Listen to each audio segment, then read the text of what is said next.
안녕하세요. 여러분의 밸류에이션 멘토 브렉스톤 H입니다. 자, 오늘 아주 흥미로운 얘기를 해볼까 하는데요. 때는 닷컴 버블 시대, 한 비즈니스 미스터리를 같이 파헤쳐보면서 기업의 진짜 실력을 딱 꿰뚫어 볼 수 있는 아주 강력한 지표 하나를 제대로 알려드릴게요. 자, 그럼 타임머신을 타고 한번 가볼까요? 닷컴 열풍이 정말 뭐랄까 광기 수준이었던 1999년으로 돌아가 보겠습니다. 오늘 이야기의 두 주인공을 한번 만나보시죠. 바로 이겁니다. 오늘 우리가 함께 풀어볼 미스터리죠. 1999년 정말 잘 나가던 두 인터넷 스타가 있었어요. 근데 한 곳은 하늘 높이 날아올랐고 다른 한 곳은 정말 처참하게 추락했거든요. 대체 왜 그랬을까요? 이 두 회사의 운명을 가른 결정적인 차이? 과연 그게 뭐였을까요? 자, 여기 두 회사가 있습니다. 한쪽은 우리에게도 익숙한 온라인 경매의 제왕 이베이, 그리고 다른 한쪽은 당시엔 정말 혁신적이었던 온라인 식료품 배달업체 웹엔이었어요. 둘 다 시가총액이 어마어마했죠. 정말 기대를 한 몸에 받았는데 결과는 뭐 보시는 대로입니다. 한 곳은 지금까지도 건재한 거대 기업이 됐고 다른 한 곳은 그냥 파산해버렸어요. 정말 이상하지 않나요? 미스터리가 점점 더 깊어지네요. 자, 이제 이 미스터리를 풀 결정적인 단서를 공개할 시간이 됐습니다. 그건 바로 ROIC입니다. ROIC, 영어로는 Return on Invested Capital, 우리말로는 투자자분 이익률이라고 하는데요. 말이 좀 어렵죠? 아주 쉽게 말하면 이거예요. 내가 투자한 돈으로 얼마나 장사를 잘했나, 이걸 보여주는 성적표 같은 겁니다. 그러니까 회사가 자본을 얼마나 효율적으로 써서 이익을 내는지 그 실력을 적나라하게 보여주는 거죠. 공식은 이렇게 생겼습니다. 아주 간단해 보이죠? 위에 있는 NOPAT는 세금을 떼고 난 순수한 영업이익, 즉 얼마를 벌었나 이고요. 아래 있는 투자 자본은 그 이익을 내기 위해 쏟아부은 돈, 그러니까 얼마를 썼나예요. 바로 이 단순한 공식 안에 이베이와 웹반의 운명을 갈라놓은 엄청난 비밀이 숨어 있습니다. 좋아요. 그럼 이제 본격적으로 한번 파헤쳐 볼까요? 이 두 회사를 현미경 위에 올려놓고 도대체 비즈니스 모델이 어떻게 달랐길래 그런 결과가 나왔는지 속속들이 들여다보겠습니다.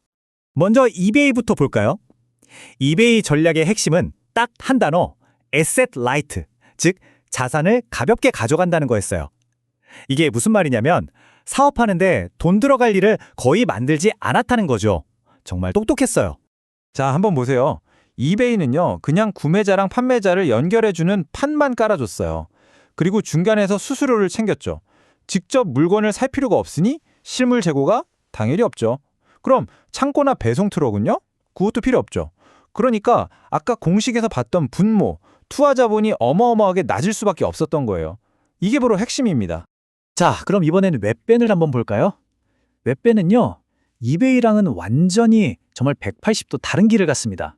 웹밴은 소비자한테 식료품을 직접 팔았거든요. 그러려면 뭐가 필요할까요? 일단 물건 쌓아둘 최첨단 대규모 창고가 있어야겠죠. 또 그걸 배달할 엄청난 수의 트럭도 필요하고요.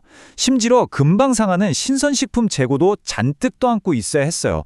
이 모든 게 다 돈이잖아요. 그쵸? 이 모든 물리적인 자산들 때문에 투자 자본이 그냥 눈덩이처럼 불어날 수밖에 없었던 구조였던 거죠. 네, 바로 이 지점입니다. 이제 그림이 좀 그려지시나요? 결국 비즈니스 모델 자체가 투입해야 할 자본의 크기를 결정해버린 거예요. 그리고 그게 바로 높은 ROIC를 낼 수 있느냐 없느냐의 잠재력을 갈라놓은 거고요. 이베이는 태생적으로 ROIC가 높을 수밖에 없는 구조였고 반대로 웹밴은 정말 힘들 수밖에 없는 구조였던 거죠. 자, 그럼 과거 얘기는 이쯤하고 이 똑같은 원리가 오늘날의 거대 기업, 바로 아마존에서는 어떻게 활용되고 있는지 한번 들여다볼까요? 정말 흥미로울 겁니다. 우리가 아마존을 생각하면 보통 쇼핑몰을 떠올리잖아요. 근데 사실 아마존은 그냥 하나의 회사가 아니에요. ROIC가 높은 사업과 낮은 사업을 아주 영리하게 섞어놓은 일종의 비즈니스 포트폴리오라고 보는 게 훨씬 정확합니다. 아마존의 전략 정말 기가 막힙니다. 한번 보세요. 첫 번째, 아마존 마켓플레이스나 클라우드 서비스인 AWS. 이건 이베이처럼 자본은 적게 들고 돈은 엄청나게 버는 아주 ROIC가 높은 효자 사업이에요. 그리고 두 번째, 우리가 아는 일반 소매업이나 식료품 사업 있죠? 이건 웹밴처럼 창고도 짓고 재고도 쌓아야 하니까 ROIC가 상대적으로 낮아요. 자, 그럼 세 번째 단계가 뭐냐? 바로 이 효자 사업에서 번 돈을 ROIC가 낮은 사업의 성장을 위해 전략적으로 쏟아붓는 겁니다.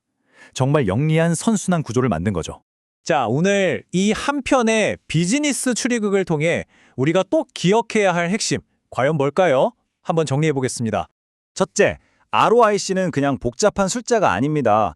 그 회사의 비즈니스 모델이 뭔지를 비춰주는 거울 같은 거예요. 둘째, 이베이처럼 자산을 가볍게 가져가는 에셋 라이트 비즈니스는요, 구조적으로 높은 ROIC를 만들기에 훨씬 유리합니다. 셋째, 반대로 웹뱅 같은 에셋 헤비 비즈니스가 살아남으려면 정말 피나는 노력으로 운영 효율성을 극대화해야만 합니다. 그리고 마지막으로 가장 중요한 것, 이 ROIC를 제대로 이해하면 그 기업이 장기적으로 가치를 만들어낼 수 있을지 그 잠재력을 꿰뚫어 볼 수 있다는 겁니다.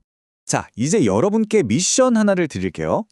오늘 배운 이 ROIC라는 강력한 렌즈를 가지고 여러분이 지금 관심 있게 보고 있는 바로 그 회사를 한번 들여다보세요. 그 회사의 비즈니스 모델은 과연 이베이에 가까울까요? 아니면 웹벤에 가까울까요? 아마 그 답안에 그 기업의 미래에 대한 중요한 힌트가 숨어 있을 겁니다.